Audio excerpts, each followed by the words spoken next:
안녕하세요. 보타임의 미국 소식입니다. 5월 30일 헤드라인 뉴스를 전해드리겠습니다. 보타임에 오늘의 첫 번째 소식을 전해드리겠습니다. 피카 룬드막 노키아의 회장이 다보스 포럼에서 엄청난 발표를 하고 있습니다. 2030년까지 6G 시대가 도래할 것이라고 발표를 하면서 6G가 도래하면 우리가 스마트폰을 버리고 몸에 부착할 수 있는 안경이나 기타 기구를 가지고 모든 정보를 교환하고 홀로그래밍화한 모든 가상을 우리가 실제와 같이 사용할 수 있을 것이라고 이야기를 하고 있습니다. 그는 이러한 발명품 중 많은 것들이 우리 몸에 내장될 것이라고 전제를 하고 있으며 2030년이 되면 컴퓨팅 리소스가 필요한 디지털 트윈을 개발할 수 있을 것이라고 이야기를 하고 있습니다. 그는 또한 이 컴퓨터 비트를 전송하려고 하면 지금의 5G의 속도보다도 100배 또는 1000배가 더 빠른 속도로 전송이 되어야 한다고 이야기를 하며 6G 시대가 도래하면 좀 더 선명한 홀로그래밍을 즐길 수 있을 것이라고 이야기를 하고 있습니다. 공상과학 만화나 또한 영화에서 보았던 것이 현실로 다가오고 있는 시점입니다. 2030년이면 불과 8년밖에 남지 않았습니다. 다음 소식입니다. 조지아주 하원 후보로 확정이 되어 있는 MTG 의원이 지금 재출마를 선언한 이후에 그간의 자기 정치적인 수레를 발표를 하고 있습니다. 그녀는 지금 무엇보다도 공화당에서 가장 문제가 두 명의 지도부가 민주당 같은 행동을 하고 있기 때문이라고 직격탄을 날리고 있습니다. 그들은 바로 미치 매코넬 상원의원과 케빈 맥카티 하원 원내 대표를 꼽고 있습니다. 그녀는 그들이 바로 민주당과 합병을 꾀하고 있으며 조 바이든의 엉터리 정책과 민주당 의제를 막기 위하여 아무것도 하지 않고 손을 놓고 있다고 비난을 하고 있습니다. 자기가 출마하게 된 동기도 이야기를 하는데 거기는 도널드 트럼프 대통령 초기 2년 동안에 상하원을 공화당이 장악하라 했지만 그들은 공화당 의제나 또는 도널드 트럼프 대통령 정책을 지원하기 위하여 한 것이 아무것도 없어서 자기가 부득불 출마를 하게 되었다고 이야기를 하고 있습니다. 자기가 출마하기 전까지 오바마 케어로 인하여 자기 가족들 경우에는 1년에 2,400불 이상의 보험료를 지급하였다고 합니다. 그 보험료는 자기 가족들은 쓴 적도 없고 대부분 불법 이민자들이나 불법 입국자들의 자녀와 그 가족들을 보살피는 데 사용되었다고 이야기를 하고 있습니다. 우크라이나에 400억 달러를 지원하고 또한 미국 부채가 30조가 넘어가고 있는 이 시점에 지금도 조 바이든 행정부는 엉뚱하게도 국경 장벽에 대해서는 아무 일도 하지 않고 있는데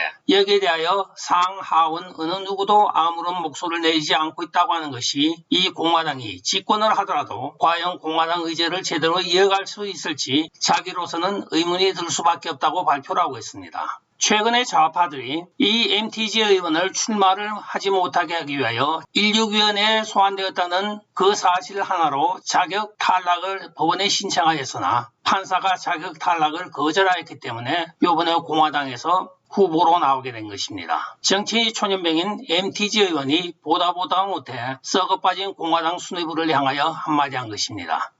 다음 소식입니다. 펜실베니아에 가면 비영리 재단법인인 바이든 재단이 생겨 있습니다. 바이든이 실질적으로 정부 여러 가지 사업에서 이득을 챙기고 있는 것은 바로 바이든 센터를 통하여 이익을 챙기고 있는 것으로 밝혀졌습니다. 특히 그는 유니버시티 오브 펜실베니아, 유펜이라고 많이 부르는 펜실베니아 주립대학의 연구실과 이 바이든 센터는 서로 긴밀한 협력 관계였습니다. 오늘 밝혀진 바에 따르면 코로나 바이러스 백신에 대하여 유펜이 연구를 한답시고 여러 수억 달러가 조 바이든 센터에 헌금을 하고 그 빅파마가 도네이션한 돈들 여러 수억 달러가 유펜의 일부가 가고 나머지는 조 바이든 재단으로 간 것으로 나타나고 있습니다. 이들은 또한 이번에 유펜이 망키팍스라고 하는 원숭이 수두에 대한 연구를 한다고 발표를 하여 조 바이든 재단에서 돈을 주었는데 그 돈의 출처가 바로 빅파마가 조 바이든 재단에 또 돈을 준 것으로 나타나고 있습니다. 바이든 재단의 대부분 이사들은 바이든 형제들과 자식들이 다 차지하고 있습니다. 결과적으로는 돈을 세탁하여 개인적인 이득을 찾고 가는 재단을 만든 것입니다. 하나같이 이 좌파들은 힐러리 재단, 오바마 재단, 바이든 재단 왜 너무 재단을 그렇게 많이 하는지 모르겠습니다. 자기 자신들 스스로를 재단을 해야지 왜 파운데이션이라고 하는 재단을 만드는 것인지 모르겠습니다. 도무지 국가를 위해서 하나도 헌신도 하지 않으며 협혈기가 되어 있는 민주당의 민낯을 보는 것 같아서 씁쓸하기만 합니다.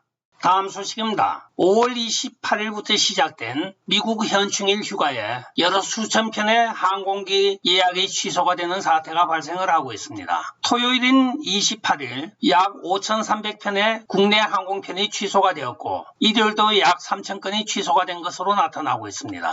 수많은 사람들이 오늘인 5월 30일 현충일을 맞이하여 미국 전역을 여행할 계획을 세웠습니다. 그들은 이 롱 위켄과 또는 자기들의 휴가를 이용하여 일가 친척을 방문하고 또는 여행을 하고 이런 많은 계획들을 세웠으나 최근 여행사에 불고 있는 인력 부족과 또한 기후 악화로 인하여 수천의 항공편이 미국 국내에서 취소되는 현상이 발생을 하였습니다. 이에 대하여 많은 탑승 대기자들은 졸지에 로컬에 있는 호텔과 모텔로 몰려들어가서 방을 달라고 아우성이 나고 있다고 합니다. 비행편이 취소가 되니 일단 잠은 자야 되겠기에 중간 기착지들은 대부분 작은 도시고 또한 그만한 시설이 없기 때문에 지금 모텔과 호텔의 풍기 현상까지 같이 유발하고 있다고 전해지고 있습니다. 한 여행자의 경우에는 자기가 사우스웨스트를 예약을 하고 덴버로 갈 계획이었으나 갑자기 취소가 되고 또한 연착이 되는 바람에 자기의 5일간의 휴가는 다 망쳤다고 이야기를 하며 차라리 앞으로는 덴버까지 걸어가는 한이 있더라도 사우스웨스트는 타지 않을 것이라고 다짐을 하고 있습니다. 오죽이나 화가 났으면 그런 표현을 하겠습니까? 다음 소식입니다. 미국 펜타곤 오스틴 국방부 장관이 지금 러시아군이 약 3만 명 가까이 사망하였을 것이라고 발표를 하고 있습니다. 물론 그에 대한 팩트는 전혀 근거가 없습니다. 카드라 뉴스에 불과한 것입니다. 그간의 미 국방부 발표에 의하면 러시아는 벌써 우크라이나에 의하여 점령이 되고 모스크바까지 다 접수가 돼야 마땅합니다. 그러나 오늘날 벌어지고 있는 전시 현황을 보면 우크라이나가 지금 동부는 다 뺏겼습니다. 도대체 언제까지 국민들한테 이렇게 허위된 정보를 가지고 설레발을 칠지 참 걱정이 되는 국방부입니다. 정치꾼들이야 자기 이익을 위하여 거짓말을 밥 먹듯 하는 존재들이긴 하지만 국방부는 국가 국경 수호와 국가 안보 수호를 이뤄야 될 책임 있는 자들입니다. 이런 자들이 어떤 정치적인 아젠다를 위하여 대국민을 상대로 사기를 치고 있는 것입니다.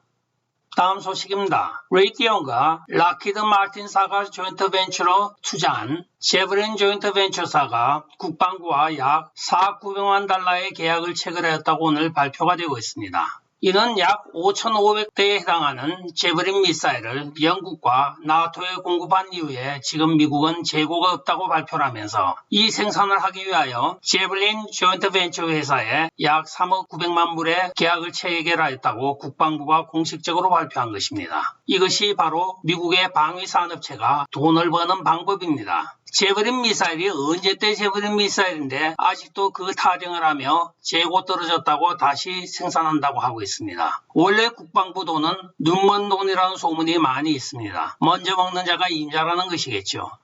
다음 소식입니다.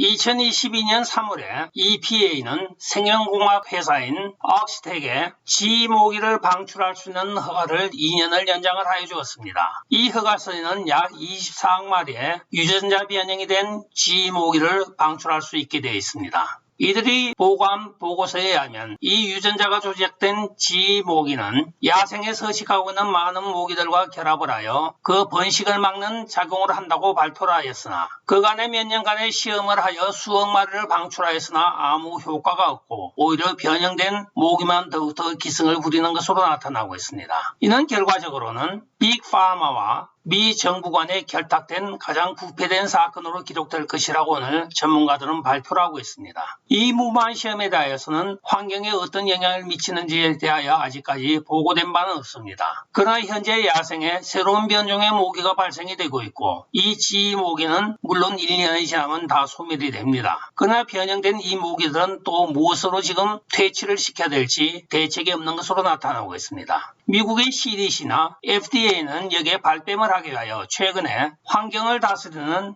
Environmental Protection Agency라고 하는 EPA에다가 이 소관을 넘겼습니다. 자기들은 발뺌을 하고 하급기관에 이것을 넘겨 자기들 면책을 지금 하고 있는 것입니다. 행정부와 결탁되어 있는 이 빅파마들의 잘못된 관행이 언제 끊어질지 모르겠습니다.